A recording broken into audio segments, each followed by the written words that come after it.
Today we are going to look at the dumbest deaths ever recorded, from creating an experimental outlet that electrocuted a college student, to a sleep-deprived woman who tried to cook everything at once at her microwave, making everything explode.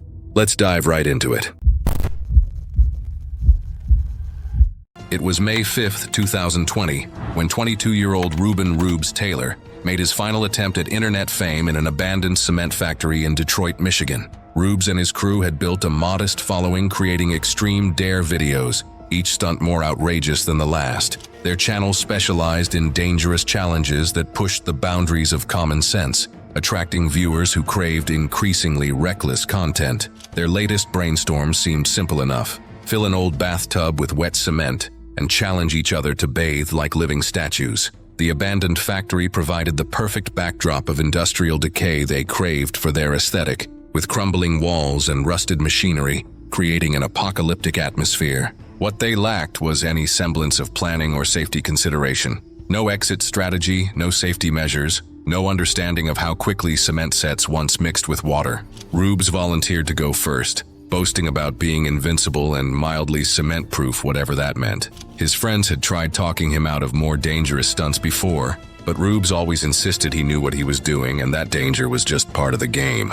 The group discovered an old industrial cement mixer on site, a massive rusted beast that had been abandoned for years. They rigged it with a makeshift lever system using metal pipes and rope to pour directly into the bathtub they'd dragged inside from a nearby demolition site. The setup looked precarious, but they were more concerned with camera angles than structural integrity. As Rubes stepped into the tub wearing only swim shorts and lowered himself down, his friends positioned multiple cameras around the scene and shouted encouragement about statue mode being activated. The anticipation was electric as they prepared to capture what they believed would be their most viral moment yet. The first friend pulled the lever, but the rusted mechanism jammed halfway. When another grabbed a metal pipe to force it loose, applying significant pressure, the chute suddenly swung completely open. Nearly 300 pounds of wet cement surged into the tub instantly, engulfing Rubes up to his shoulders in mere seconds. Before anyone could process what happened, cement continued flowing and spilled over his face, sealing around his mouth and nose as it began its rapid curing process. The mixture was thicker than expected, immediately restricting his breathing. Rubes struggled briefly, but couldn't inhale or signal clearly through the thickening mixture that muffled his desperate attempts at communication. Panic set in as his friends tried scooping cement away with bare hands, their fingers scraping uselessly against the hardening surface. The cement was setting faster than anyone anticipated. By the time someone found a hammer and began chipping frantically at the edges, Rubes had already suffocated beneath the concrete tomb of his own making. Emergency responders arrived too late despite frantic calls. The bathtub required industrial jackhammering equipment to retrieve his body, the cement having cured completely around him, like a grotesque sculpture. What started as another wild stunt for social media views ended with a young man's life cut short by a combination of poor planning, mechanical failure, and the unforgiving nature of industrial materials. The abandoned factory that provided their perfect aesthetic backdrop became the scene of a tragedy that no amount of likes or shares could undo. Rubes' final video was never uploaded, but the story spread anyway as a cautionary tale about the deadly pursuit of viral fame. His friends were left traumatized, forever haunted by the sound of cement hardening and their inability to save him from his own reckless ambition. It was October 15th, 2019, when Tyler Brooks made the decision that would end his 19-year-old life in the basement laundry room of his University of Michigan dormitory. Tyler was the kind of freshman who always seemed to be running on empty, not just his phone battery, but his energy, his patience, and increasingly, his judgment. A computer science major from suburban Detroit, he had that restless intelligence that made him think he could outsmart any system. His friends knew him as the guy who would spend hours finding a 10-minute shortcut, the type who bought the cheapest version of everything and then tried to modify it into something better. That night, Tyler was 3 energy drinks deep into what should have been a simple programming assignment. His phone had died hours earlier, and the cheap $3 replacement charger he had ordered online was taking forever to bring it back to life. Sleep-deprived and jittery from caffeine, Tyler's mind fixated on a half-remembered conversation about voltage and charging speeds. The basement laundry room felt like a tomb at 2:15 a.m. Fluorescent lights hummed overhead as Tyler stared at the 220-volt dryer outlet, his tired brain convinced this was the solution to his charging problems. He pulled out his pocket knife and began stripping the wires of his knockoff charger, the plastic insulation peeling away to reveal copper underneath. Tyler wrapped the exposed wires around the dryer outlet prongs with the confidence of someone who had never truly understood the difference between being clever and being reckless. The moment he plugged in his phone and the connection was made, 220 volts of electricity surged through the poorly constructed charger. The current hit Tyler's hands first, traveling through his phone and into his body. His muscles contracted involuntarily, his grip tightening around the device that was now killing him. The electricity coursed through his chest, disrupting the delicate electrical system that kept his heart beating in rhythm. Within seconds, his heart entered ventricular fibrillation. Tyler collapsed onto the cold concrete floor, his body convulsing as the sustained electrical shock burned through his hands and sent his heart into cardiac arrest. The basement fell silent except for the hum of the fluorescent lights and the electrical current still flowing through the modified charger. 3 minutes later, Tyler Brooks was dead. A sophomore doing late-night laundry discovered his body 20 minutes later, the modified charger still plugged into the dryer outlet like evidence of a fatal experiment. Campus maintenance had to shut down power to the entire building before paramedics could safely approach the scene. The investigation revealed that Tyler had bypassed every safety feature built into modern charging cables. His $3 shortcut had cost him everything. The university responded by installing tamper-proof covers on all high-voltage outlets in common areas and launching a campus-wide electrical safety education program. Tyler's death became a cautionary tale whispered among students during finals week, a reminder that some shortcuts lead nowhere good. His parents established a scholarship in his name for computer science students, hoping that future generations might channel their curiosity more safely than their son had that October night. His roommate later found Tyler's laptop still open to the programming assignment he never finished, the cursor blinking endlessly in an empty code window. The irony wasn't lost on anyone. A computer science student killed by his misunderstanding of basic electrical principles. In the end, Tyler Brooks had been right about one thing. The 220-volt outlet could indeed charge a phone faster. He just never got the chance to see it work.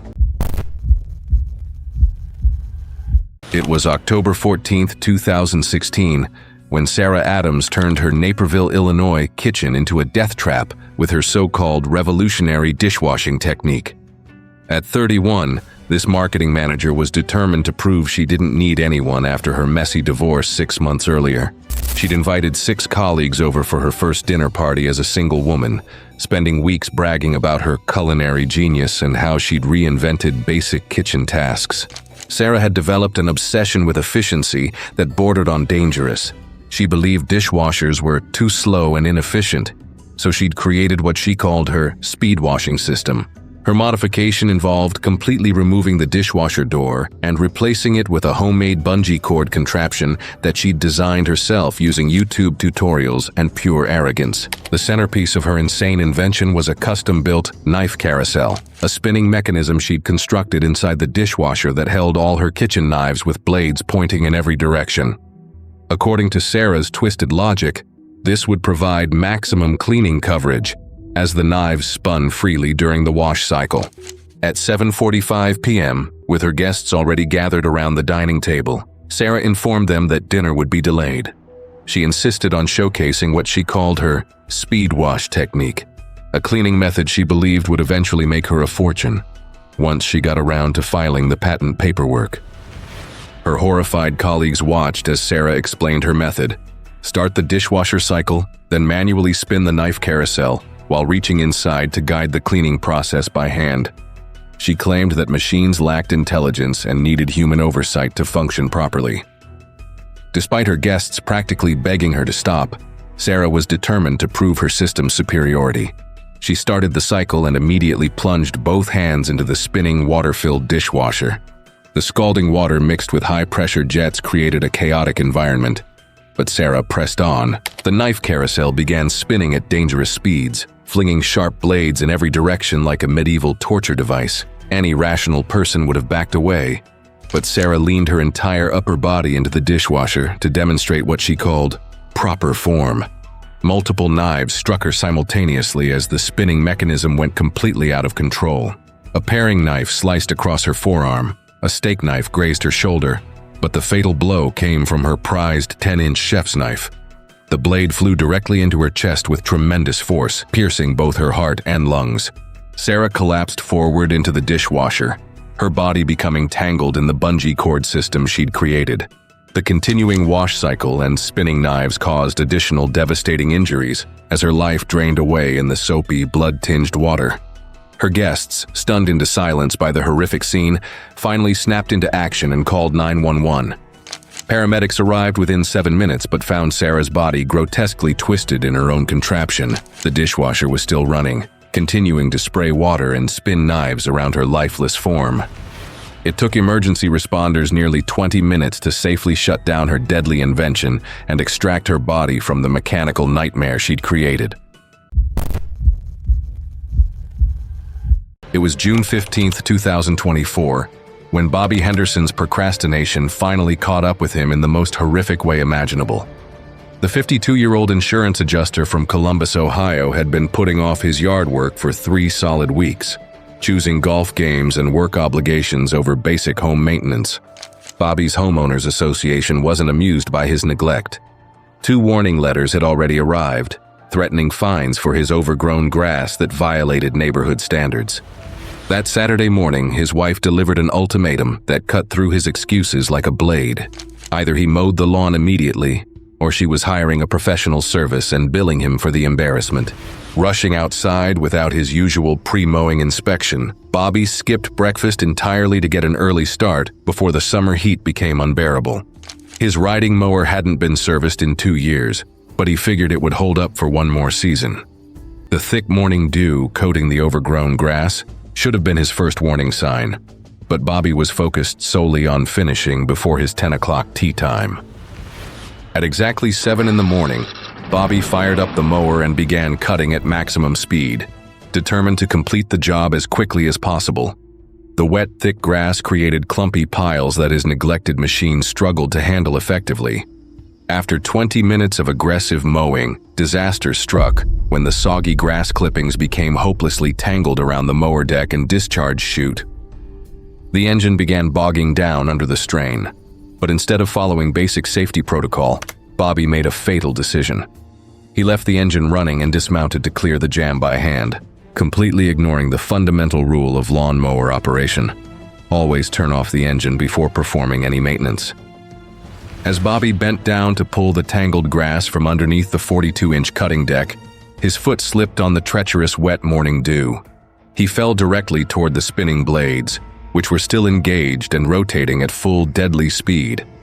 The razor-sharp cutting blades struck his torso and arms with devastating force, causing massive lacerations and severing major blood vessels throughout his upper body.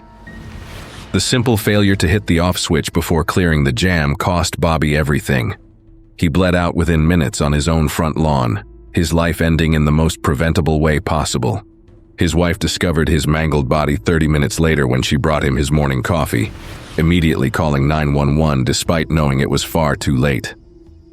The tragic incident prompted the neighborhood association to distribute comprehensive lawnmower safety pamphlets to every household, hoping to prevent another senseless death. Bobby's story became a grim reminder that basic safety protocols exist for good reason, and that no schedule is worth risking your life over a simple yard maintenance task. It was March 3, 2015, when Jennifer Walsh made the kind of decision that seems harmless until it isn't. The 34-year-old freelance graphic designer had been grinding through another brutal all-nighter in her cramped Portland studio apartment, fueled by nothing but energy drinks and desperation. Her business was hanging by a thread, and this client's deadline was make-or-break territory. For 3 weeks straight, Jennifer had been living like a zombie, 16-hour workdays blending into sleepless nights, surviving on instant meals and whatever she could nuke in her ancient microwave. The thing had been sparking and making weird noises for months, but repairs weren't exactly in the budget when you're choosing between fixing appliances and keeping the lights on. At 3:15 a.m., hunger finally won over exhaustion. Jennifer stumbled to her kitchen, determined to maximize efficiency even in her food prep. Her sleep-deprived brain had latched onto some half-remembered internet hack about cooking multiple items simultaneously to save time and electricity. She'd been arguing with her roommate about utility bills, and this seemed like the perfect way to prove microwaves weren't the energy hogs everyone claimed. What happened next was a masterclass in how not to use kitchen appliances. Jennifer loaded up her microwave like she was playing Tetris, a sealed mason jar packed with leftover soup, a hard-boiled egg still in its shell, and a closed container of Chinese takeout. But she wasn't done. Remembering something about water distributing heat evenly, she filled a coffee mug to the brim and placed it dead center of this culinary disaster waiting to happen. 8 minutes on high power. That was her plan. Cook everything at once, save time, prove a point. The microwave groaned to life, immediately protesting with loud popping sounds that would have sent any rational person running. But Jennifer wasn't rational anymore. She was running on fumes and bad decisions. Instead of backing away, she pressed her face against the door window, trying to see what was happening inside. The sealed containers began expanding like balloons at a birthday party, the egg developing ominous cracks along its surface. Jennifer watched, mesmerized by her own impending doom, as pressure built to catastrophic levels inside multiple improvised bombs. At exactly 3:17 a.m., physics took over. The mason jar exploded first, followed instantly by the hard-boiled egg, creating a chain reaction that turned Jennifer's microwave into a fragmentation grenade. The door shattered outward, sending glass shards directly into her face and neck as she peered through the window like a curious child at a fireworks show. One large fragment found its mark with surgical precision, severing her carotid artery while smaller pieces shredded her eyes and airways. Jennifer collapsed onto her kitchen floor, surrounded by a grotesque mixture of food debris, broken glass, and rapidly spreading blood. Within minutes, her makeshift efficiency experiment had efficiently ended her life. Her roommate found her 6 minutes later, awakened by what sounded like a small explosion. Paramedics arrived quickly, but Jennifer had already bled out on the linoleum floor of her studio apartment, a victim of her own exhausted logic and a fundamental misunderstanding of how pressure works. The fire department report described the cause clearly and concisely. Multiple sealed containers had been microwaved at once, effectively turning them into pressure bombs. According to her roommate, the victim had a habit of cutting corners, often choosing speed and low cost over safety, and rarely took the time to read instructions. Jennifer Walsh died because she treated her microwave like a magic box instead of the radiation-powered heating device it actually was, proving that sometimes the most dangerous enemy is our own impatience.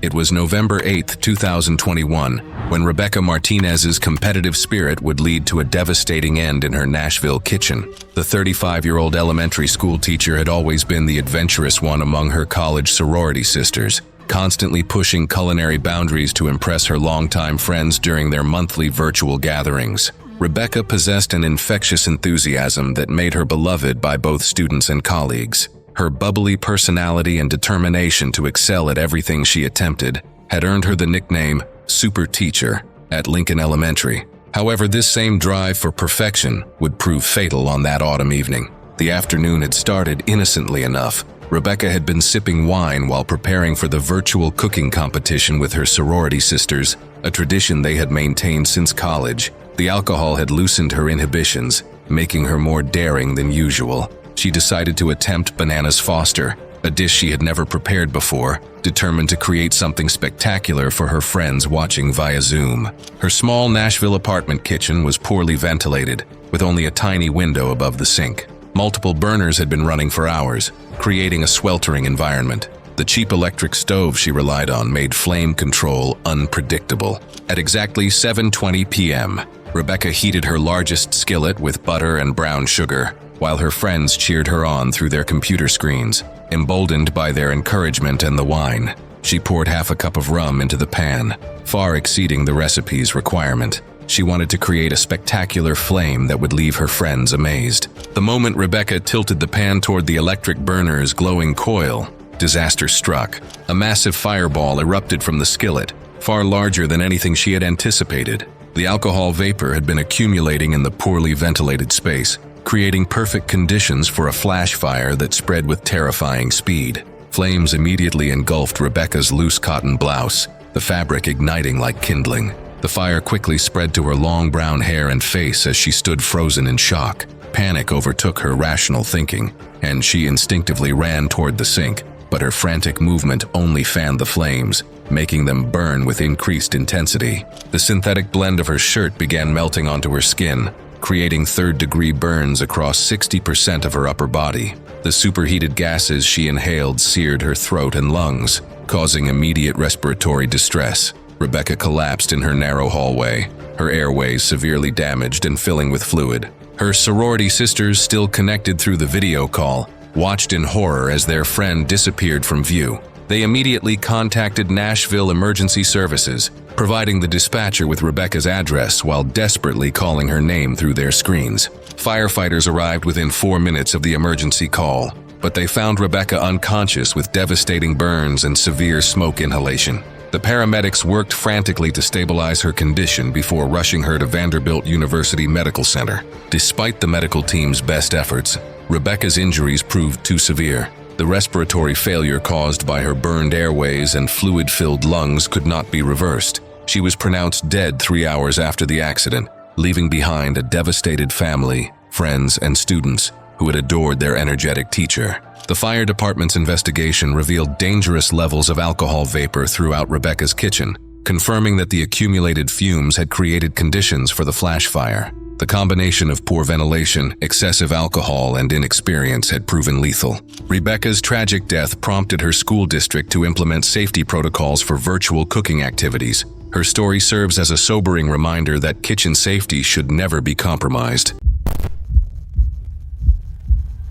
It was June 2, 1997. Quimby Galati was a bright, ambitious young woman just days away from her high school graduation. That day, Quimby and her fellow Napa High School seniors were visiting Waterworld USA, a water park in Concord, California, when the unimaginable happened, forever changing the lives of the teenagers. At 18 years old, Quimby Galati was a model student known for her vivacious personality, her involvement in the school's mock trial club, and her dedication to academic excellence.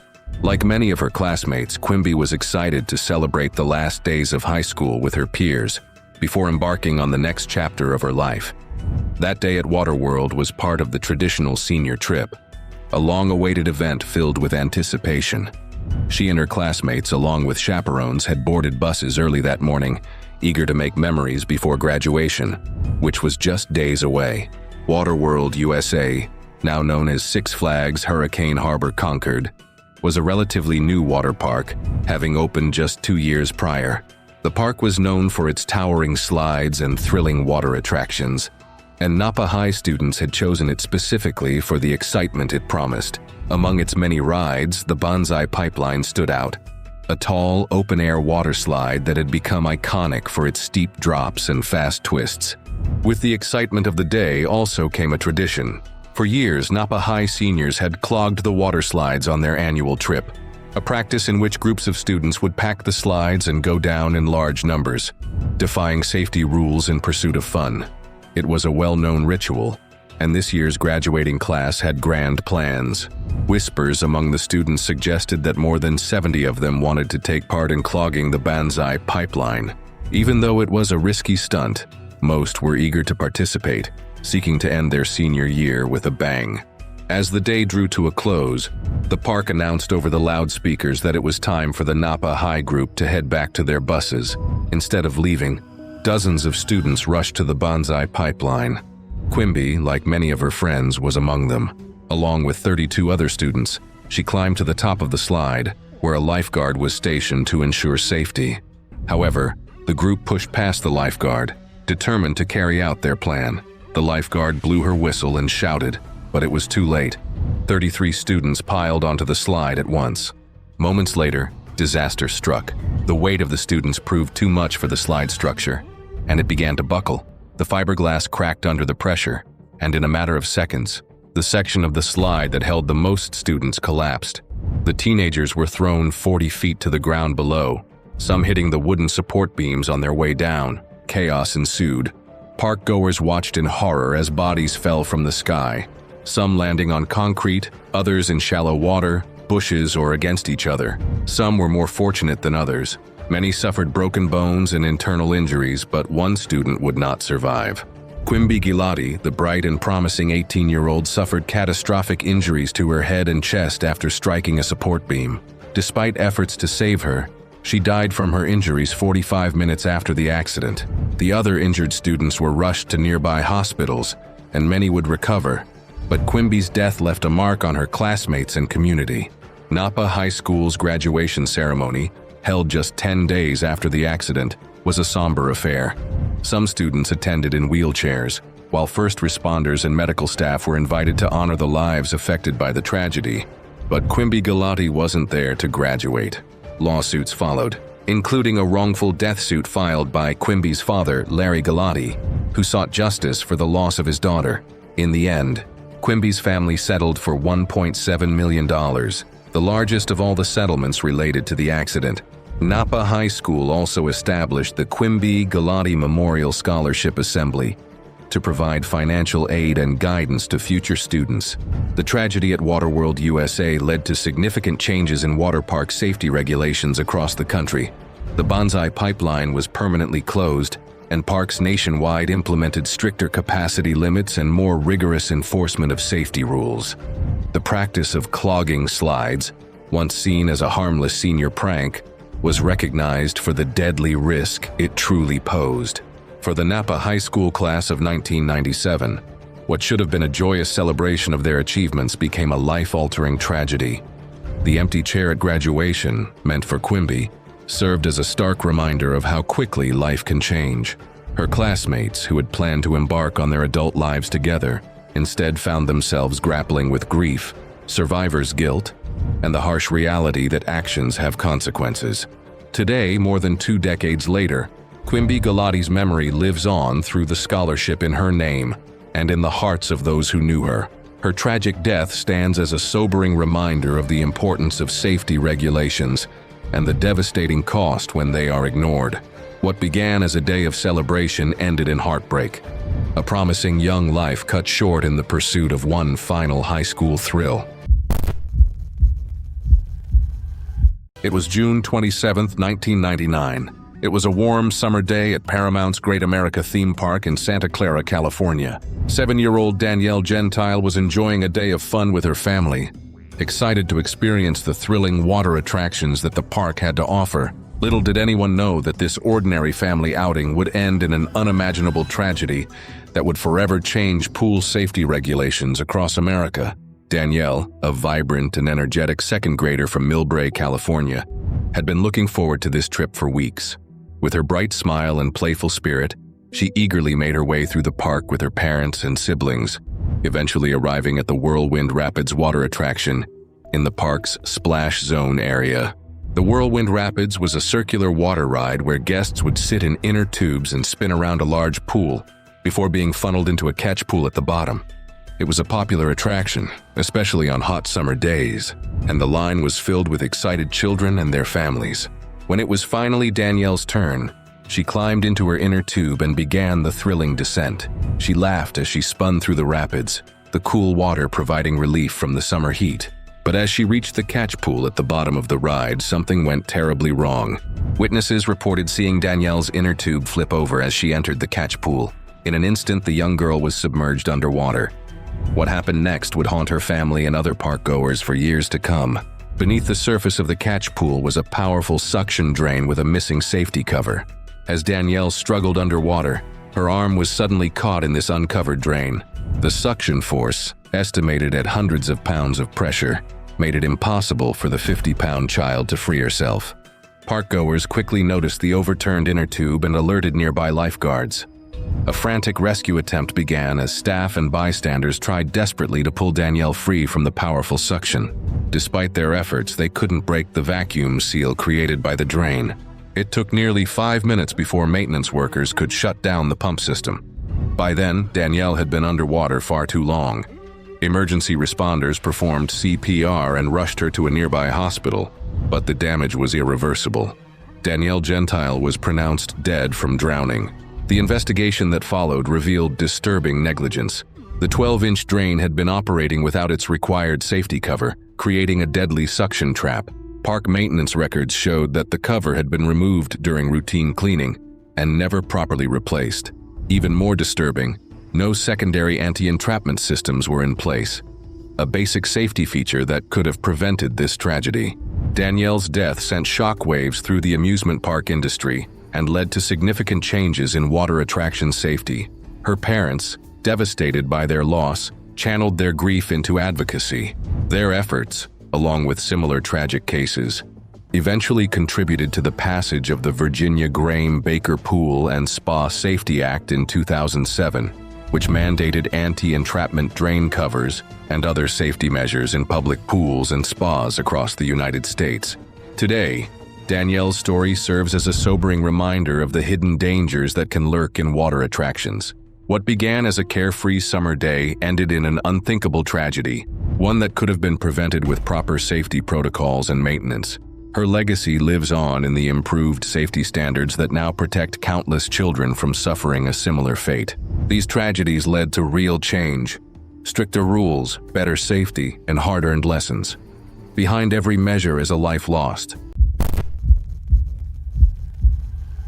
It was August 17, 2019, when Dustin Crawford's obsession with becoming a competitive eating champion led him to the most ridiculous death in Cedar Rapids County Fair history. The 27-year-old insurance claims adjuster had spent months perfecting what he believed was his ticket to fame, the Chubby Bunny Challenge. After being rejected from 3 legitimate eating contests for lack of experience, Dustin refused to abandon his dream. He discovered the county fair was hosting an unofficial marshmallow eating contest with a modest $50 prize and saw it as his golden opportunity. For weeks, Dustin had trained religiously in his apartment, timing himself while stuffing increasingly large quantities of marshmallows into his mouth. His girlfriend had left him the previous week, calling his marshmallow obsession pathetic and embarrassing, but Dustin remained undeterred, convinced that victory at the fair would prove everyone wrong.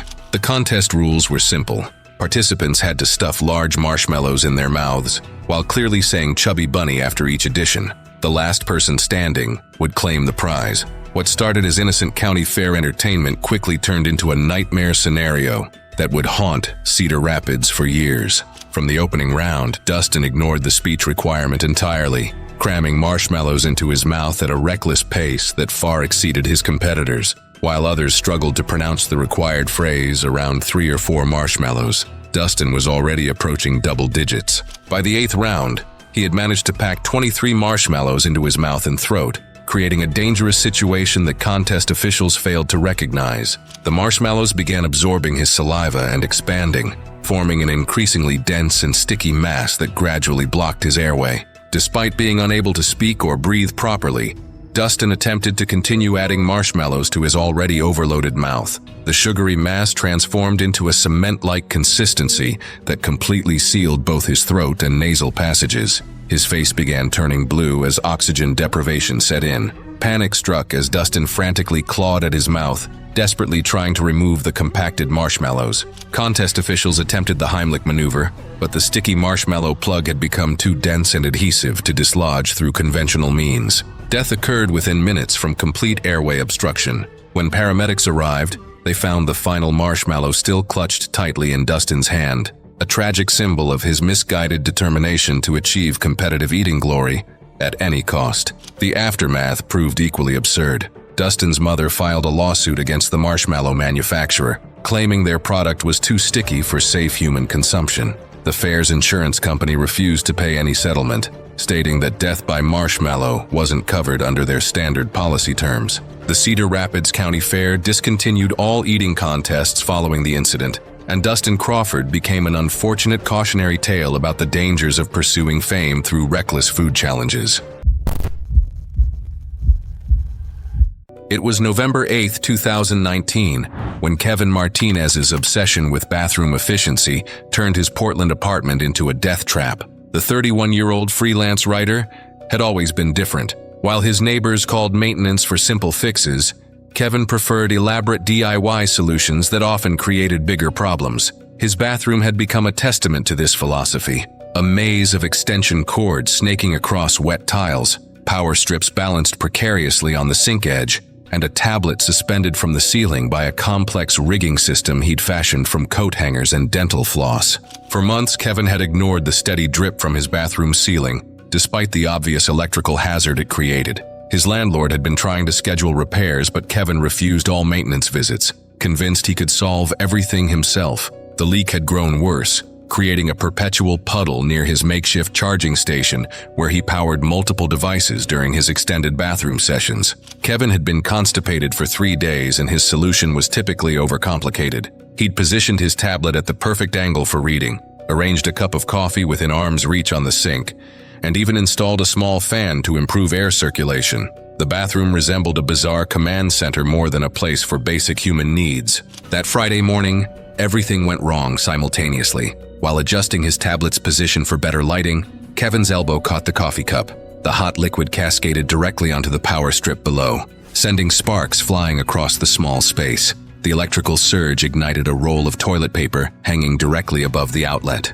Kevin shot up in panic, but his sudden movement tangled him in the web of cords suspending his tablet. As he struggled to free himself, the burning toilet paper dropped onto his synthetic bathrobe. The cheap material caught fire instantly, flames racing up the fabric toward his chest and arms. Desperate to reach the shower, Kevin lunged forward but caught his foot in a loop of extension cord. He crashed headfirst into the toilet bowl with a sickening crack. The impact knocked him unconscious immediately, leaving him helpless as flames consumed his upper body. The fire spread quickly through the cord-filled bathroom. By the time firefighters arrived, Kevin was beyond saving. The first responders stood bewildered at the scene, trying to piece together how someone could create such a dangerous setup in such a small space. The investigation revealed Kevin's elaborate bathroom contraption in all its deadly detail. His landlord faced immediate lawsuits when other tenants discovered similar electrical violations throughout the building, a pattern of deferred maintenance that had created hazardous conditions in multiple units.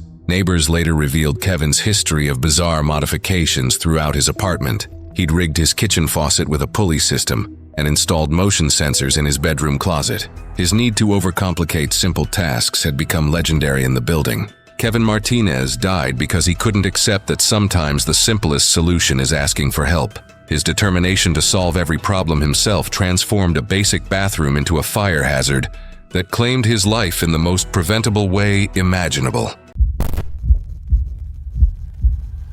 It was December 8, 2020, when 24-year-old Jessica Martinez made a decision that would cost her everything.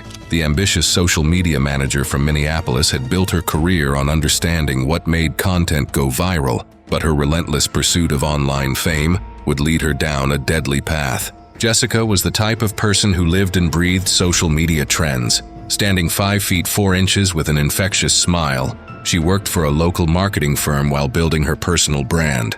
Her bubbly personality and willingness to try anything for content had made her popular, but it also made her reckless. That winter evening, Jessica found herself alone in her suburban Minneapolis home.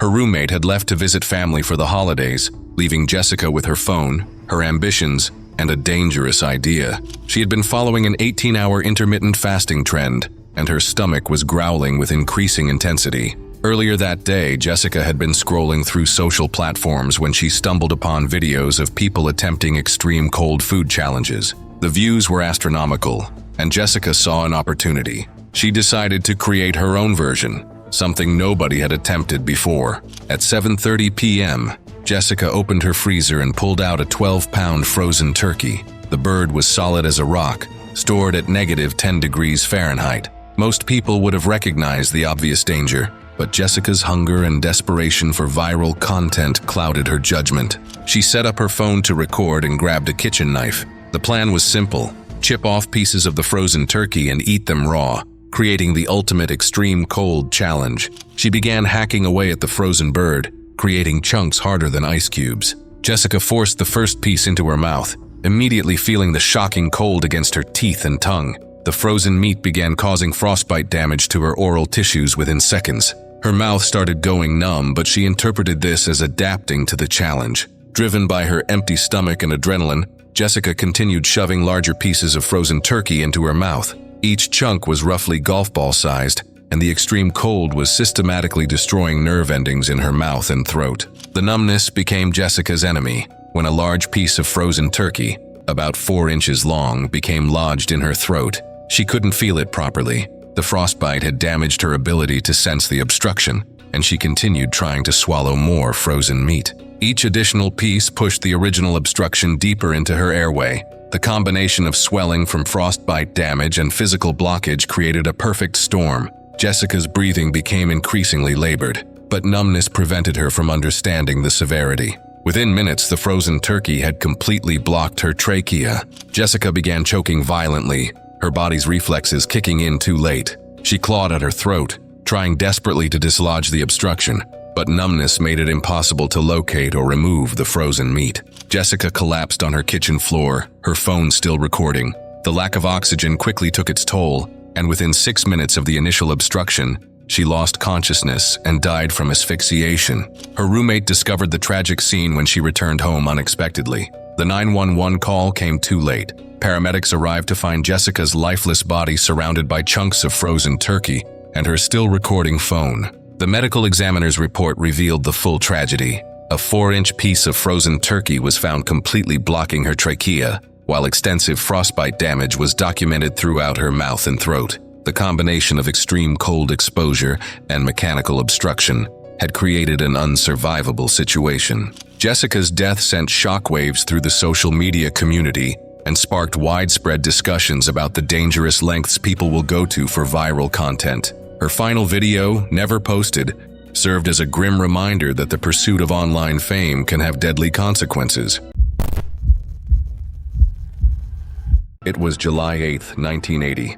A bright summer day at Action Park in Vernon, New Jersey, turned tragic when 19-year-old George Larson Jr. embarked on what would be his final ride. The Alpine Slide, one of the park's most popular attractions, was about to claim its first victim, forever changing the legacy of a place that would later become known as Class Action Park for its numerous accidents and lawsuits. George was a typical teenager enjoying a day at the notorious amusement park nestled in the mountains of northern New Jersey.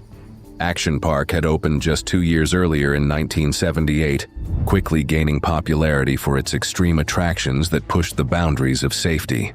The Alpine Slide was one of the park's signature rides, a 2,700-foot-long concrete and fiberglass track that snaked down the mountain, where riders would descend on small plastic sleds equipped with a simple handbrake.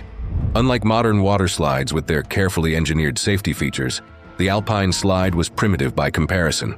The track was made of concrete, fiberglass, and asbestos, materials that would cause severe abrasions if a rider fell off their sled. The only protection riders had was a small handbrake that often malfunctioned, leaving them with a terrifying choice: risk going too fast and flying off the track, or brake too hard and get rammed from behind by another rider. On that fateful day, George mounted his sled at the top of the mountain, likely feeling the same mix of excitement and trepidation that most riders experienced. The Alpine Slide offered a thrilling descent with sharp turns and steep drops. As he pushed off and began his journey down the mountain, everything seemed normal at first. Other park-goers were enjoying their day, unaware that they were about to witness a horrific accident. As George navigated a particularly tricky section of the track, something went terribly wrong.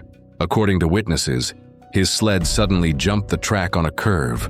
The momentum carried him off the concrete chute and sent him flying through the air. In a split second, George's head violently struck a large rock adjacent to the track. The impact was catastrophic. Park employees rushed to the scene, finding George unconscious and severely injured. Emergency services were called, and he was quickly transported to a nearby hospital. For 8 days, George fought for his life in the hospital, but the injuries to his head were too severe. On July 16, 1980, George Larson Jr. succumbed to his injuries, becoming Action Park's first recorded fatality. The investigation that followed revealed troubling details about the Alpine Slide's safety record. Former employees later admitted that accidents on the slide were so common that the park had purchased an additional ambulance specifically to transport injured riders to the hospital. On busy days, it wasn't unusual for the slide to cause dozens of injuries, ranging from scrapes and bruises to broken bones and concussions. What made George's death even more tragic was how preventable it was. The Alpine Slide had been plagued with design flaws from the beginning. The track deteriorated quickly under heavy use, developing cracks and gaps that could catch the small sleds and send riders flying. The handbrakes were notoriously unreliable, often failing completely and leaving riders with no way to control their speed. Despite these known issues, the park continued to operate the attraction with minimal modifications. George's family was devastated by his death. His parents had to cope not only with the loss of their son, but also with the knowledge that his death resulted from negligence and corner cutting. The park's owner, Gene Mulvihill, was known for his cavalier attitude toward safety regulations, often circumventing them entirely by creating his own insurance company to underwrite the park's liability. In the aftermath of George's death, Action Park made only minor adjustments to the Alpine slide. The ride continued to operate for years afterward, causing countless more injuries before finally being shut down in the late 1990s.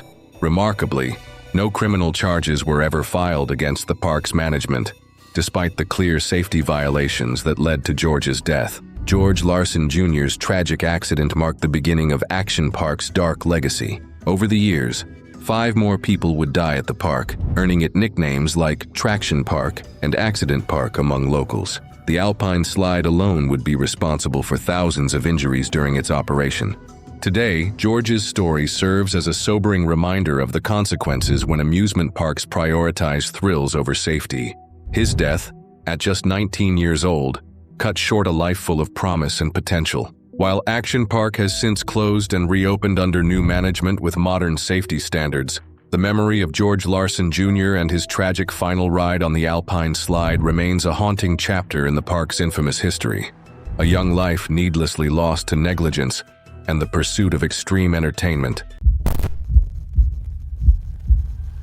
It was July 4th, 2022, when Preston Doyle's quest for viral fame turned into a deadly spectacle in Mobile, Alabama. The 21-year-old college dropout had built a reputation around his backyard stunts and minor viral clips. The previous 4th of July, he'd taped 20 sparklers to his jacket and sprinted around a cul-de-sac, earning neighborhood applause and social media likes. Those fleeting moments of attention planted a dangerous seed in his mind. Preston spent months planning what he called the Human Sparkler 2.0. He constructed a full-body jumpsuit by duct taping over 100 firecrackers and small aerial shells to a cotton hoodie and jeans. No flame-retardant materials were considered. No safety protocols existed. Just raw ambition and a friend armed with a blowtorch to light the ignition fuse. Friends warned him about the risks, but Preston dismissed their concerns. He was convinced this stunt would finally give him the breakthrough he desperately craved. The plan seemed foolproof in his mind. Run down the street as fireworks launched from his body in a spectacular display that would break the internet.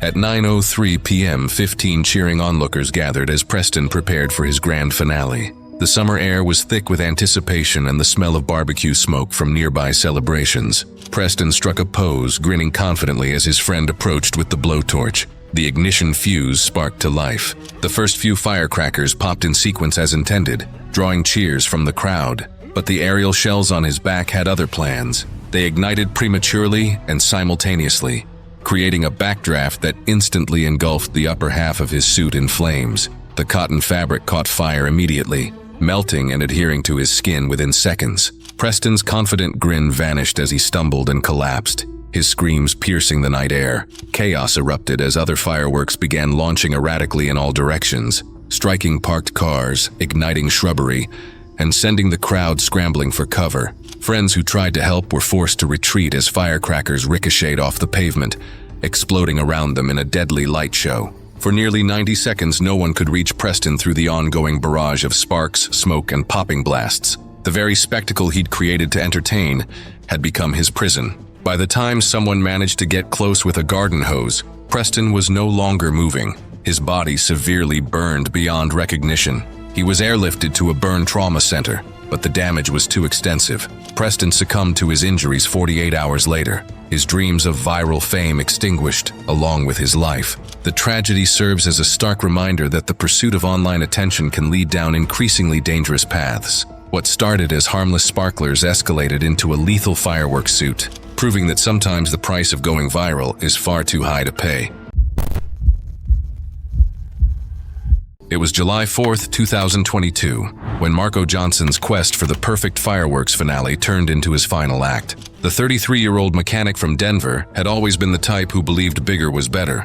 a philosophy that served him well, fixing engines, but would prove catastrophic with explosives. Marco stood 6 feet tall with calloused hands that spoke of years working under car hoods. His boisterous personality made him the life of every party, though his stubborn streak often worried his wife, Sarah. That Independence Day evening, with beer flowing freely at their suburban backyard gathering, Marco's showman instincts kicked into overdrive. Earlier that week, he'd acquired 20 illegal M80 firecrackers from a shady dealer, convinced these would create the spectacular finale his annual 4th of July party deserved. Despite Sarah's concerned protests and his guests' nervous laughter, Marco spent the afternoon in his garage, methodically removing individual fuses and binding the explosives together with electrical tape. His plan seemed foolproof. One long fuse would ignite all 20 simultaneously, creating what he boasted would be heard 3 blocks away. The alcohol had amplified his confidence while dulling his judgment. When Sarah begged him to reconsider, Marco waved her off with his characteristic bravado, insisting his mechanical expertise translated to understanding explosives. At 9:30 p.m., with neighbors gathered expectantly around his backyard, Marco proudly displayed his creation. The bundle resembled a small stick of dynamite, which unknowingly it essentially was. He lit the fuse expecting 10 seconds to retreat to safety, but his modifications had created an unpredictable burn rate. Instead of 10 seconds, Marco had 3. Panic flashed across his face as the fuse disappeared faster than anticipated. He attempted to hurl the bundle away, but the combined force of 20 M80s detonated while still clutched in his right hand. The explosion, equivalent to a quarter stick of dynamite, instantly vaporized his hand and forearm. The devastating blast sent bone fragments tearing through his chest cavity, puncturing both lungs and his heart. Shrapnel peppered his torso while the concussion ruptured his eardrums and caused severe brain trauma. Marco collapsed onto his lawn, blood pooling beneath him, as horrified guests screamed for help. Within 4 minutes, the mechanic who'd spent his career fixing things had succumbed to traumatic injuries and massive blood loss. Paramedics arriving on scene discovered his severed hand 30 feet from where he'd fallen, a grim testament to the explosion's power. The blast echoed for miles, prompting ATF investigations and stricter county fireworks enforcement. Marco's family later sued the illegal dealer, though no legal victory could restore their loss. His 3 young children would grow up without their father's weekend garage lessons. His death served as a stark reminder that some things simply cannot be improved through modification, and that expertise in one field doesn't guarantee competence in another. Marco Johnson's final 4th of July became a cautionary tale about the deadly consequences of combining alcohol, arrogance, and explosives in pursuit of momentary glory. The suburban mechanic who'd always believed he could fix anything had finally encountered something beyond repair, the irreversible damage caused by his own reckless ambition and desire to impress others. It was March 22, 2020, when David Rodriguez's determination to prove himself would cost him everything. David, a 43-year-old accountant from Richmond, Virginia, had always been the numbers guy, precise, methodical, and proud of his attention to detail. But when COVID-19 swept through the economy and his firm laid him off after 15 years, his world turned upside down. His wife Maria had been asking him to finish their garage renovation for 3 years, and now, with time on his hands and his pride wounded, David saw this as his chance to show he was more than just a man who pushed papers. For weeks, David immersed himself in YouTube tutorials, watching video after video about framing, drywall, and construction techniques. His confidence grew with each tutorial. He started telling Maria he was basically a professional contractor now, dismissing her suggestions to hire someone, or at least get help from their neighbor Tom, who actually worked construction. The stubborn streak that made David excellent at balancing books also made him refuse assistance. This was his project, his chance to prove his worth beyond spreadsheets and tax returns.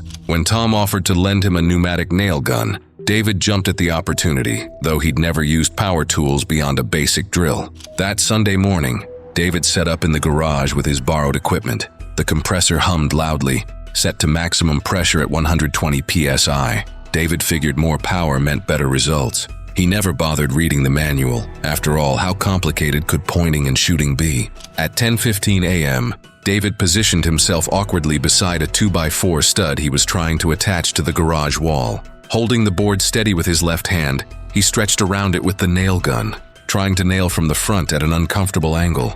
His methodical nature had abandoned him in favor of impatience and overconfidence. The moment David pulled the trigger, the excessive air pressure caused the tool to kick back violently. The gun bounced off the wood surface and fired again, this time sending a 3.5-inch framing nail directly into his chest. The nail penetrated his sternum and tore through his heart's left ventricle. Blood immediately began filling the pericardial sac surrounding his heart, creating a condition called cardiac tamponade. David's heart couldn't beat effectively as pressure built around it. He staggered backward, the nail gun clattering to the concrete floor as he clutched his chest in shock and confusion. David collapsed against his workbench, sending paint cans and tools crashing to the ground. His meticulous nature, which had served him so well in accounting, couldn't help him now as his heart went into arrest. Within 90 seconds, his blood pressure dropped to 0 and consciousness slipped away. Maria found him 2 hours later when she brought his favorite sandwich for lunch. The paramedics arrived within 6 minutes of her frantic call, but despite their advanced life support measures, David couldn't be revived. The medical examiner later determined the nail had created a 2-inch tear in his heart muscle, an instantly fatal injury. OSHA investigators discovered multiple safety violations at the scene, including the dangerously high air pressure setting and David's lack of proper safety equipment. The incident prompted manufacturers to add new warnings about pressure settings on pneumatic nail gun packaging. David Rodriguez, who had spent his career ensuring every number added up perfectly, had made one calculation error that cost him everything. His desire to prove himself as more than just an accountant had ended in a suburban garage, surrounded by the tools of a trade he'd never truly learned to respect. The man who could balance million-dollar budgets couldn't balance his own safety with his pride. It was August 8, 2017, when Patricia Patty Thompson's lifelong Hawaiian dream became her worst nightmare at Waikiki Beach, Honolulu. At 52, this retired Ohio teacher had finally made it to paradise after decades of pinching pennies. Her late husband used to tease her about being too cheap for her own good, but Patty wore that badge with pride. She'd spent months planning this trip, hunting for every possible deal and discount. That morning, while scrolling through her phone over continental breakfast, Patty discovered what she thought was the ultimate Hawaiian hack. Fresh coconuts at the hotel gift shop cost $12 each, but according to a 3-minute YouTube video she'd just watched, they were completely free if you knew how to harvest them yourself. Energized by her new knowledge, Patty glanced out at the palm trees swaying just beyond the hotel patio. Surely, she thought, it couldn't be that difficult to grab a coconut or two. But as she made her way through the lobby, she started to notice just how seriously the Hilton Hawaiian Village took coconut safety. The hotel had plastered warning signs everywhere about falling coconuts. Yellow caution tape surrounded several palm trees. Staff members had verbally warned guests during check-in, and every room came with a safety pamphlet. Patty had tossed hers straight into the trash without a second glance. At 10:30 a.m., armed with her selfie stick and an overconfident attitude, Patty marched toward a towering 40-foot coconut palm loaded with mature fruit. Despite the clearly posted warning signs, she dismissed them as nothing more than overly cautious hotel liability measures. Having grown up on a farm in Ohio, she believed she was perfectly capable of handling herself around falling objects. Positioning herself directly beneath the tree, Patty held up her phone to document her free coconut adventure for Facebook. She could already imagine the jealous comments from her former teaching colleagues back in Cleveland. Above her head, 3 coconuts, each weighing roughly 3 pounds, had been loosened by recent tropical winds. As Patty heard the ominous cracking sounds, any reasonable person would have stepped away. Instead, she spread her arms wider, convinced she could catch multiple coconuts simultaneously, like a circus performer. The first coconut plummeted from 35 feet and slammed into the ground just inches from Patty's feet, sending a sharp crack through the courtyard. Dirt and small shards of husk sprayed her legs, but instead of taking it as a warning, she laughed it off and stepped closer to the trunk. Emboldened, she looked up and shouted, daring the tree for more. The second coconut sealed her fate. Falling from the same height, it struck the back of her skull with approximately 1,000 pounds per square inch of force. The impact created a depressed skull fracture, driving bone fragments directly into her brain tissue. Massive intracranial bleeding began immediately, as her brain started swelling against the confines of her skull. The third coconut hit her spine as she collapsed, but the damage was already done. Patty lay unconscious on the sand, her selfie stick still clutched in her hand, as horrified beachgoers rushed to help. Within 4 minutes, brain herniation had claimed her life. Paramedics arrived quickly but could only pronounce her dead at the scene, her phone still recording the tragic final moments of her bargain hunting adventure. The hotel responded immediately, installed additional warning barriers, implementing daily coconut removal services, and requiring all guests to attend a mandatory safety briefing. It was March 3, 2020, when Derek Williams's explosive temper finally met its match at the University of Nevada, Las Vegas campus. Derek had always been a powder keg waiting to explode. Growing up with a father who constantly berated him for being weak and drilled into him that real men never back down, Derek developed an uncontrollable rage that followed him everywhere. His fraternity brothers knew to give him space when things didn't go his way, and campus dining staff had learned this lesson the hard way. Derek was banned from 3 dining halls for his aggressive outbursts over the smallest inconveniences. That fateful night, Derek was down to his last $5, desperately needing food before a crucial exam. The vending machine outside the library seemed like his salvation, but it quickly became his nemesis. The machine swallowed his money on the first attempt, leaving him empty-handed and furious. His roommate offered to lend him cash, but Derek's pride wouldn't allow him to accept help. Real men solve their own problems. When the machine ate his money a second time, Derek's fist connected with the glass, creating spiderweb cracks across the surface. By the third theft, something inside Derek snapped completely. The 900-pound vending machine became the target of 12 minutes of pure, unhinged fury. Derek began violently shaking the massive machine, his muscles straining against its weight. When that failed to dislodge his snacks, he started ramming his shoulder into it repeatedly, each impact causing the machine to rock dangerously on its base. The rational part of his mind had completely shut down. There was only rage and the need to win this battle. Spotting a nearby bench, Derek climbed up to gain better leverage. From this elevated position, he grabbed the top of the machine and began pulling it toward himself with all his strength. The machine tilted at a precarious 30-degree angle, teetering on the edge of disaster. But Derek couldn't see past his anger to recognize the mortal danger he had created. Physics took over where Derek's judgment had failed. The massive machine reached its tipping point and began crashing forward. Derek tried to jump clear, but his foot caught on the bench, sending him tumbling backward just as 900 pounds of metal and machinery came crushing down. The impact was devastating. The machine's full weight landed squarely on Derek's chest, instantly shattering his ribcage. Multiple ribs punctured both lungs, causing immediate collapse and internal bleeding. His sternum exploded into fragments that tore into his heart. Within 4 minutes, Derek Williams was dead, crushed by his own uncontrollable rage and a vending machine that simply wouldn't give him his snacks. Security cameras captured every moment of Derek's final tantrum. When emergency responders arrived 8 minutes after a horrified student called 911, they found Derek's lifeless body pinned beneath the machine that had finally won their battle. The $5 that started it all lay scattered on the floor, worthless now that Derek would never need food again. In the end, Derek's father's lessons about never backing down had led his son to a fight he couldn't win against an opponent that felt no pain, showed no mercy, and weighed 900 pounds. It was September 16, 2016, when Michael Davis made the fatal mistake that would end his life at just 31 years old. The insurance adjuster from rural Montana had recently purchased his first handgun, a Glock 19, after completing a basic firearm safety course just 3 weeks earlier. With hunting season approaching and plans to join his father-in-law on his first hunting trip, Michael was eager to improve his shooting skills. That Saturday afternoon, the private outdoor range sat empty under the Montana sky, with no range safety officer present to supervise. Michael had been practicing for over an hour, feeling increasingly confident with each shot. However, despite his recent training, he had developed dangerous habits from watching too many action movies, including the deadly practice of keeping his finger on the trigger while handling his weapon. At 3:20 p.m., after finishing his target practice, Michael decided to clean his pistol at the shooting bench. This routine maintenance should have been straightforward, but Michael made a critical error that would prove fatal. He removed the magazine from his Glock but failed to perform the most basic safety check.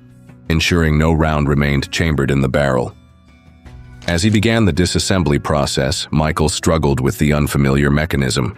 To get a better angle on the disassembly lever, he pointed the muzzle directly toward his chest. His finger remained dangerously positioned on the trigger as he applied increasing pressure, fighting with the stubborn components. The chambered 9mm hollow point round fired without warning. The muzzle flash searing his shirt as the bullet entered just below his sternum at point-blank range. The hollow point ammunition performed exactly as designed, expanding rapidly as it tore through his diaphragm and into his heart. The devastating projectile ripped through his left ventricle, creating massive internal damage before exiting through his back with a 2-inch wound.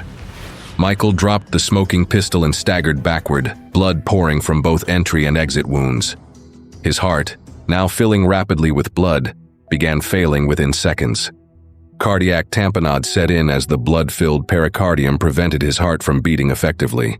Within 30 seconds, he collapsed in cardiac arrest, his body shutting down from catastrophic blood loss. 20 minutes later, a neighboring rancher investigating the gunshot discovered Michael's lifeless body sprawled beside the shooting bench. The scene told the tragic story: a loaded weapon, an empty magazine nearby, and blood pooling beneath the victim who had violated every fundamental rule of gun safety. Michael's eagerness to practice had been overshadowed by his failure to respect the deadly potential of his weapon. In his rush to become proficient, he had forgotten the most important lesson from his safety course: treat every gun as if it's loaded, because sometimes it is. It was August 12, 2015, when Tyler Brooks decided to turn his annual Phoenix pool party into a deadly spectacle that would haunt everyone present. The 26-year-old insurance salesman had been building his reputation as the neighborhood daredevil, each summer pushing the boundaries further to earn gasps and cheers from his guests. What started as simple diving tricks had evolved into increasingly reckless stunts that made even his closest friends uncomfortable. By noon that scorching Arizona day, Tyler was already several drinks deep, his judgment clouded by alcohol and an insatiable need for attention. The 2-story house provided the perfect launching pad for what he called his ultimate cannonball, a stunt he'd been planning all summer. His girlfriend watched nervously as Tyler made his 3rd trip to the roof's edge, each attempt drawing more concerned voices from below. Friends had already begun leaving, their fun overshadowed by growing anxiety about Tyler's deteriorating condition and dangerous fixation. The warnings fell on deaf ears.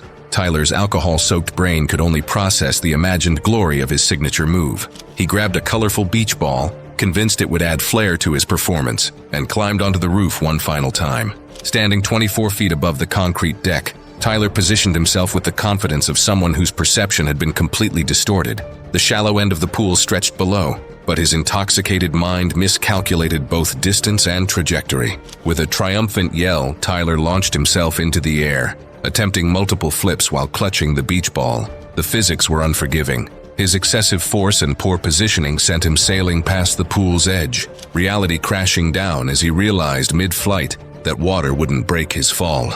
The concrete pool deck met Tyler's skull with devastating finality. The sickening crack echoed across the suddenly silent party as his head split open on impact.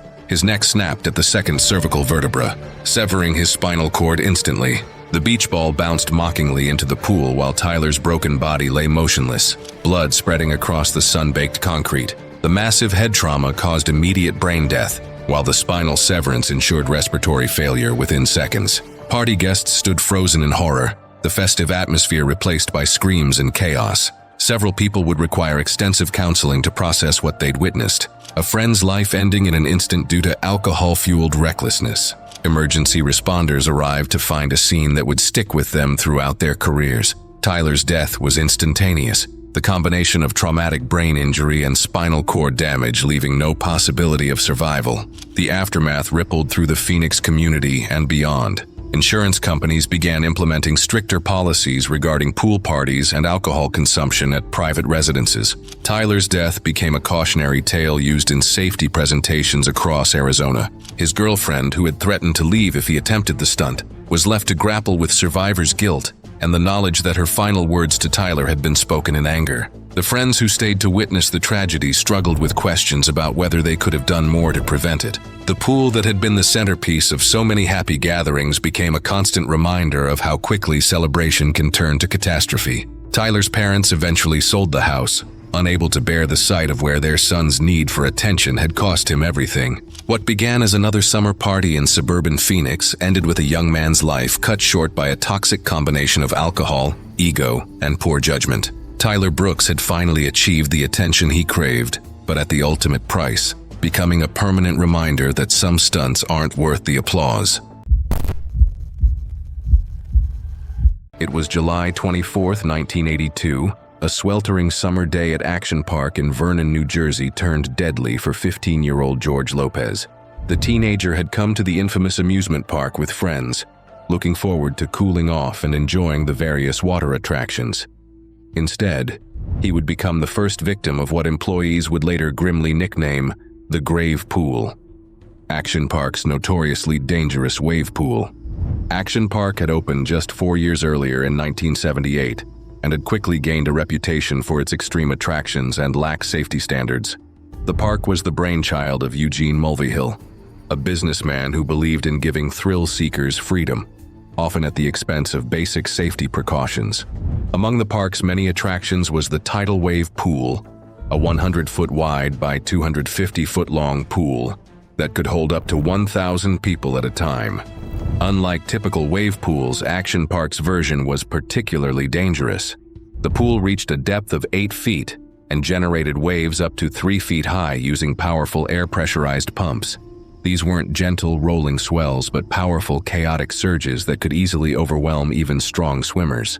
Adding to the danger, the pool's bottom was painted blue, making it difficult for lifeguards to spot swimmers in distress. That Saturday afternoon, the wave pool was operating at near capacity. Hundreds of visitors packed the water, creating a chaotic scene that made it nearly impossible for lifeguards to monitor everyone effectively. Despite the park's claim of having up to 12 lifeguards on duty, former employees would later reveal that many were undertrained and overwhelmed, sometimes performing as many as 30 rescues per day. As the powerful waves began churning the water, George found himself in the deeper section of the pool. Whether he ventured there intentionally or was pushed by the crowd remains unclear. What is known is that at some point George began to struggle. In the crowded, churning water, his distress went unnoticed by both lifeguards and fellow swimmers. By the time anyone realized George was missing, it was too late. Lifeguards eventually spotted him submerged in the deep end and pulled him from the water. Frantic attempts at resuscitation began immediately. But despite these efforts, George Lopez was pronounced dead at the scene from drowning. The tragedy sent shockwaves through the local community. George was described by friends and family as a kind, energetic teenager with his whole life ahead of him. His parents were devastated, struggling to understand how their son could have drowned in a supervised attraction. In the aftermath of George's death, Action Park made minimal changes to the wave pool's operation. The park added more lifeguards and implemented some additional safety measures, but the fundamental dangers remained. Remarkably, the wave pool continued to operate, and the park faced no significant legal consequences. What made George Lopez's death even more tragic was that it wasn't enough to prompt meaningful change. Despite this clear warning sign, Action Park's wave pool would claim 2 more lives in the years that followed. In August 1984, 20-year-old Donald DePass drowned in the same pool, and in 1987, 18-year-old Gregory Grandchamps became the 3rd victim. Action Park's response to these incidents followed a disturbing pattern. The park would implement minor changes, enough to satisfy basic requirements, but never addressed the fundamental design flaws that made the wave pool inherently dangerous. The park's owner had created his own insurance company to underwrite the park's liability, effectively insulating himself from the financial consequences of accidents and deaths. George Lopez's death in 1982 marked the beginning of Action Park's darkest chapter. Over its 18 years of operation, at least 6 people would die at the park, earning it nicknames like Class Action Park and Traction Park among locals who were all too familiar with its dangers. Today, George Lopez is remembered as the first victim of a park that prioritized extreme thrills over basic safety. His death at just 15 years old serves as a sobering reminder of the consequences when amusement parks operate without proper oversight. A young life needlessly lost to negligence and the pursuit of profit. When Amanda Rodriguez thought she had found the perfect solution to navigating her tech company's massive 50-acre campus in Austin, Texas, the 31-year-old CEO had just dropped $6,000 on a top-of-the-line Segway PTI-2, convinced it would revolutionize her daily routine and showcase her commitment to innovation. Amanda was notorious for being an early adopter of every new gadget that hit the market. To her, the Segway wasn't just transportation, it was a statement piece that screamed efficiency and forward-thinking leadership. However, her enthusiasm far exceeded her preparation. While the user manual clearly recommended 2 to 3 hours of practice time, Amanda had squeezed in barely 20 minutes the night before, dismissing it as unnecessary for someone of her intelligence. Her assistant had specifically warned her about the steep concrete staircase that led down to the campus fountain courtyard, but Amanda waved off the concern with typical confidence. She had an important investor meeting to attend, and nothing was going to slow her down, especially not some overly cautious safety advice. At exactly 2:15 that afternoon, Amanda was cruising across the campus at the Segway's maximum speed of 12.5 miles per hour. She was deep in an animated conference call through her Bluetooth headset, gesturing wildly with her hands as she discussed quarterly projections with potential investors. Her attention was completely divided between the high-stakes conversation and her surroundings. As she approached the top of the 15-step concrete staircase, Amanda was so engrossed in her phone call that she failed to notice where she was heading. The Segway, designed for smooth surfaces and gentle inclines, had no capability to handle stairs. Without engaging the steering mechanism to turn away, she rode straight toward the edge of the staircase. The front wheels rolled over the first step, immediately causing the platform to tilt forward at a dangerous 45-degree angle. Amanda was launched forward off the platform, but her right foot became trapped in the steering mechanism, creating a horrifying tether between her body and the 103-pound machine. She tumbled headfirst down the concrete steps, while still partially attached to the runaway Segway. Her skull struck the sharp concrete edge of the 7th step with tremendous force, causing a massive basilar skull fracture that would prove instantly fatal. The Segway continued its destructive descent, eventually landing directly on top of her, crushing her ribcage and rupturing her spleen with its considerable weight. The severe traumatic brain injury and internal bleeding caused Amanda to lose consciousness immediately. Despite the quick response from several employees who witnessed the accident and called 911, paramedics could only pronounce her dead at the scene. She had died within 2 minutes of the initial impact. The tragedy prompted immediate changes across the corporate campus. The company banned all personal transportation devices and installed safety barriers around every stairway. Amanda's death became a cautionary tale about the dangers of overconfidence and distraction, proving that even the most innovative technology can become deadly when combined with human error and poor judgment. It was August 7th, 2016. A day meant for family fun turned into an unimaginable tragedy at Schlitterbahn Water Park in Kansas City. The Schwab family, residents of Kansas, had visited the park for elected official day, when public officials and their families were granted free admission. Michelle and Scott Schwab, along with their 4 sons, were excited to spend the day enjoying the water rides, but it was their 10-year-old son, Caleb, who was the most eager.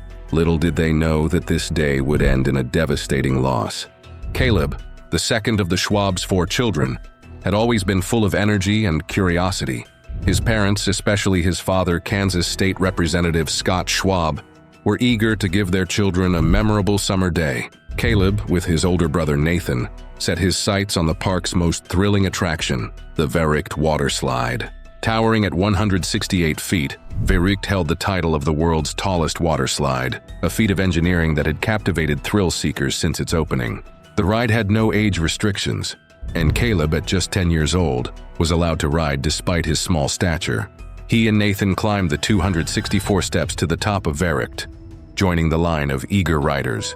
Caleb, weighing only 73 pounds, took the front seat of a 3-person raft with 2 women seated behind him. Nathan had already completed the ride and waited for his younger brother at the bottom, unaware that a tragedy was about to unfold. As Caleb's raft descended the slide, everything seemed normal until the raft went airborne over the second hill.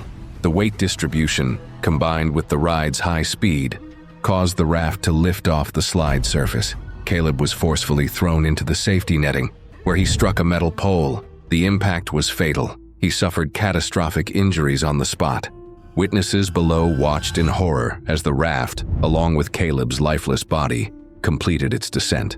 Nathan, just 12 years old, saw the horrifying accident unfold in front of him. He screamed in terror, his voice rising above the chaos.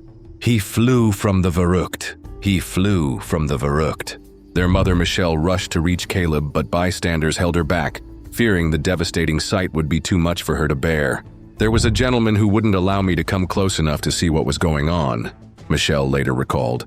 He just kept saying, "Trust me, you don't want to go any further." Meanwhile, Scott Schwab repeatedly asked in disbelief if his son was truly dead, grappling with the sudden and overwhelming loss. The aftermath of Caleb's death plunged the family into grief and disbelief. In the days that followed, an investigation into the circumstances surrounding the incident revealed shocking safety failures. Verrückt, although a marvel to onlookers, had been plagued with safety concerns long before Caleb's tragic ride. The slide's design and construction were carried out by individuals without any formal engineering expertise. Instead, they relied on trial and error methods, a dangerous gamble for a ride of such magnitude. Further investigation revealed that Caleb's light weight in the front of the raft contributed to the disaster, as it created an imbalance. This wasn't the first time that Raft B, the specific raft Caleb rode in, had gone airborne. In fact, it had a history of speeding abnormally fast and lifting off the slide, but no significant changes were made to correct the issue. Even more concerning was the improper use of Velcro seatbelts, which had reportedly come undone on previous rides.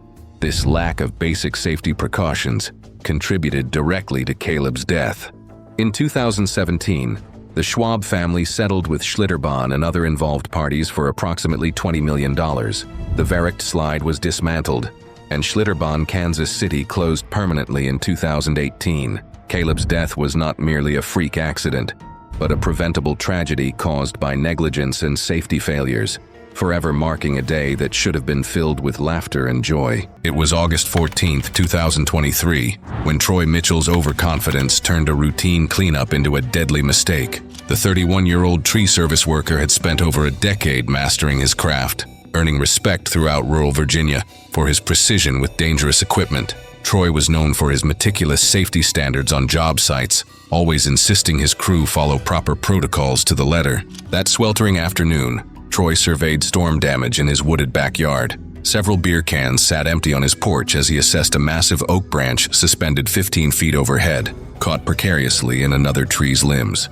His usual methodical approach had been compromised by alcohol and the desire to save money by working alone instead of calling his regular crew. Troy's personality shifted when working his own property. The same man who demanded safety harnesses and proper rigging techniques at work became reckless at home. He grabbed his well-worn chainsaw, ignoring the low bar oil warning light that flickered ominously. The equipment that had been his trusted companion for years was about to become his executioner. At 4:45 p.m., Troy positioned himself directly beneath the hanging branch, violating every safety rule he enforced professionally. He pulled the starter cord, and the familiar roar of the two-stroke engine filled the humid air. Reaching awkwardly overhead, he pressed the spinning chain against the trapped wood. The physics of the situation worked against him instantly.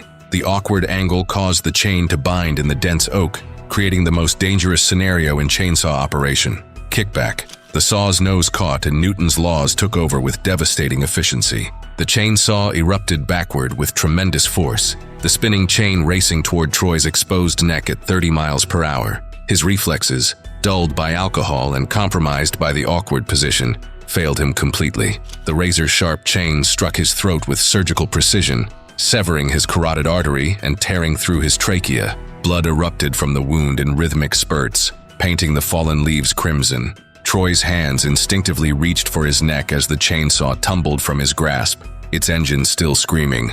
The arterial bleeding was catastrophic, draining his body's 5-liter blood supply with terrifying speed. Within 90 seconds, Troy's vision darkened as his brain starved for oxygen. His knees buckled, and he collapsed among the scattered branches he had been clearing. The chainsaw finally sputtered to silence, leaving only the sound of blood pooling on dry earth. Troy's body fought desperately against the inevitable, but physics had already determined the outcome. The severed artery continued pumping his life away until his heart finally stopped beating 4 minutes after the initial kickback. 20 minutes later, his neighbor investigated the abrupt silence. The discovery scene was horrific. Troy's lifeless body surrounded by blood-soaked leaves, the chainsaw lying nearby like a discarded weapon. Paramedics arrived within minutes of the 911 call, but their advanced life support equipment was useless against such massive blood loss. Troy had been dead for nearly half an hour, his body already cooling in the Virginia heat. The investigation revealed a tragic irony. The same man who preached chainsaw safety had died violating every protocol he enforced. His employer, devastated by the loss, implemented new policies requiring safety equipment, even for off-duty use. Troy's wife discovered his body had lost nearly 3 quarts of blood, emphasizing the severity of arterial wounds. His death became a cautionary tale throughout the tree service industry, proving that experience without proper precautions means nothing when physics and human error collide with fatal consequences. Thanks for watching. Want to watch more? Click on your screen now.